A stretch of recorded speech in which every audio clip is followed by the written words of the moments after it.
this morning. President Trump was pretty clear yesterday. He said the United States is going to run Venezuela. Under what legal authority? Well, first of all, what's going to happen here is that we have a quarantine on their oil. That means their economy will not be able to move forward until the conditions that are in the national interest of the United States and the interest of the Venezuelan people are met. And that's what we intend to do. So that leverage remains, that leverage is ongoing, and we expect that it's going to lead to results here. We're hopeful that it does, positive results for the people of Venezuela, but ultimately, most importantly for us, in the national interest of the United States. We will no longer have, hopefully, as we move forward here, we'll set the conditions so that we no longer have in our hemisphere a Venezuela that's the crossroads for many of our adversaries around the world, including Iran and Hezbollah, is no longer sending us drug gangs, is no longer sending us drug boats, is no longer a narco-trafficking paradise for all those drugs coming out of Colombia to going through the Caribbean and towards the United States. And obviously, we want a better future for the people of Venezuela. We want them to have an oil industry where the wealth goes to the people, not to a handful of corrupt individuals and stolen by, pirates all over the world. That's what we're working towards, and we intend to use the leverage we have to help achieve that. Let me ask the question again. What is the legal authority for the United States to be running Venezuela? Well, I explained to you what our goals are and how we're going to use the leverage to make it happen. As far as what our legal authority is on the quarantine, I'm very simple. We have court orders. These are sanctioned boats, and we get orders from courts to go after and seize these sanctions. So I don't know, is a court not a legal authority? That was a lot of words to answer a very simple question. No, there is no legal authority for the Trump administration to run Venezuela or any other sovereign country. And look, I want to be clear here right off the bat that I agree that Maduro was a brutal dictator and Venezuela is better off without him. But what is also true is that does not give Donald Trump any legal basis to engage in a regime change war with no congressional approval. I understand that he thinks that he's the king of the world, but his autocratic ambitions are not licensed to plunge the U.S. into what may be a costly, protracted, and unpopular war.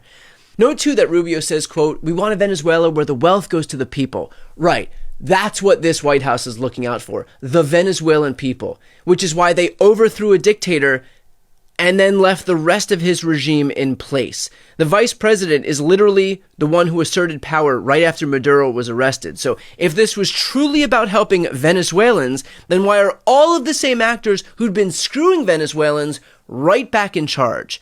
To answer that question, I spoke with President Obama's former Deputy National Security Advisor, Ben Rhodes. I know Venezuelans who hate Maduro, who have friends and loved ones who are in prison down there, right? And some of them are happy today.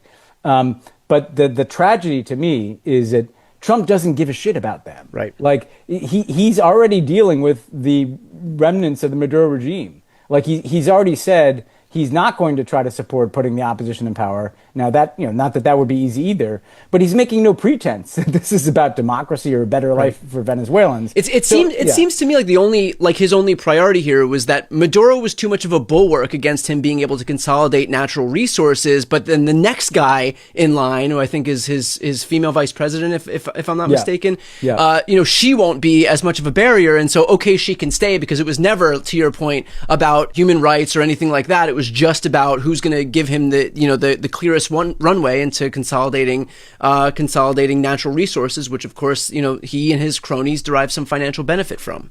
I think that's right, and I even take it a step further, Brian, and say maybe Maduro, because Maduro is widely disliked. He's widely seen as having thrown the last election. Maybe he was the convenient pretext for, well, everybody can agree this is a bad guy, so this will be my way in to kind of get him out of there. But what I really want to do is get my claws on the oil. And again, if you think I sound like a lefty conspiracy theorist, that's what Trump said today. Right. Like he was like, we need the oil back. It's our oil. They stole it. And we'll deal with the vice president. And then he basically said, and if she doesn't deal with us in the way that we like, we'll cut after her too. Right. It's just about it's like we're going back to the early 1900s here. It's about finding any form of a vassal state government that will just kind of defer to Donald Trump and his administration and the U.S. oil companies in terms of what they're doing. So it puts the lie to that argument from these Republicans that, you support Maduro. No, what we don't support is an illegal war that has nothing to do with democracy, that could lead to worse outcomes. We don't know how things are going to play out in Venezuela, but also can lead to a world, Brian, I think this is really important, where there's just no rules anymore. You know, what lesson does Vladimir Putin take from this about what he's allowed to do? What lesson does China take from this about what they might be allowed to do in Taiwan? And so there's just all these traps ahead.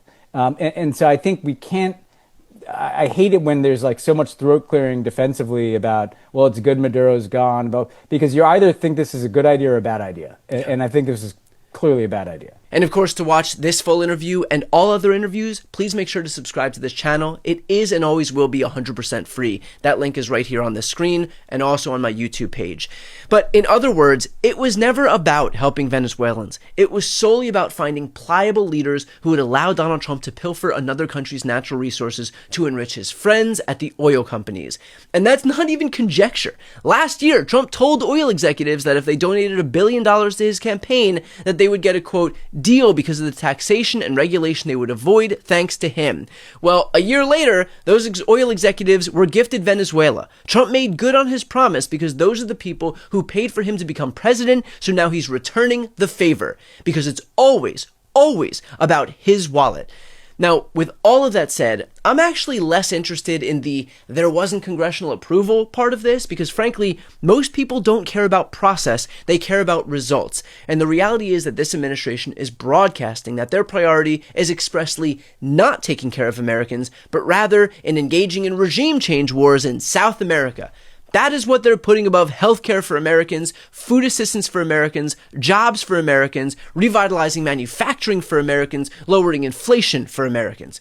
Apparently, this administration has no time for any of those things, but to do George W. Bush-era foreign invasions for oil, well, there's clearly all the time in the world for that. So while I think it's certainly a fair point to bring up the baseless nature of this new war, from a political perspective, I think the much more potent point is that this is just one more example that this administration does not give a shit about everyday Americans.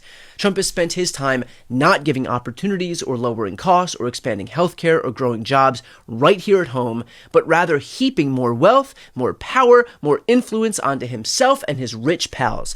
This White House ballroom is a testament to that. This Qatari jet is a testament to that. His gold-encrusted Oval Office is a testament to that. He is broadcasting who he's looking out for, and here's a hint. It's none of his own supporters who didn't donate millions to his campaign. And one final word on Marco Rubio, who is the subject of this video. If you're wondering why and how he's able to debase himself like this, it's because he doesn't actually stand for anything. And if you need proof of that, just listen to Rubio's own words from way back in 2016. You compared Donald Trump to a third world dictator yesterday in an interview with the New York Times. How so?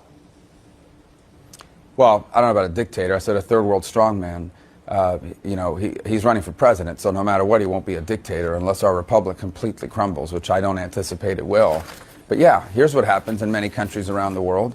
You have a leader that emerges and basically says, don't put your faith in yourselves, don't put your faith in society, put your faith in me. I'm a strong leader, and I'm going to make things better all by myself. This is very typical. You see it in the third world. You see it a lot in Latin America for decades.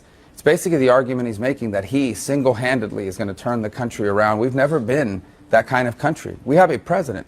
The president is an American citizen who serves for a period of time, constrained by the constitutions and the powers vested in that office. The president works for the people, not the people for the president. And if you listen to the way he describes himself and what he's going to do, he's going to single-handedly do this and do that without regard for whether it's legal or not.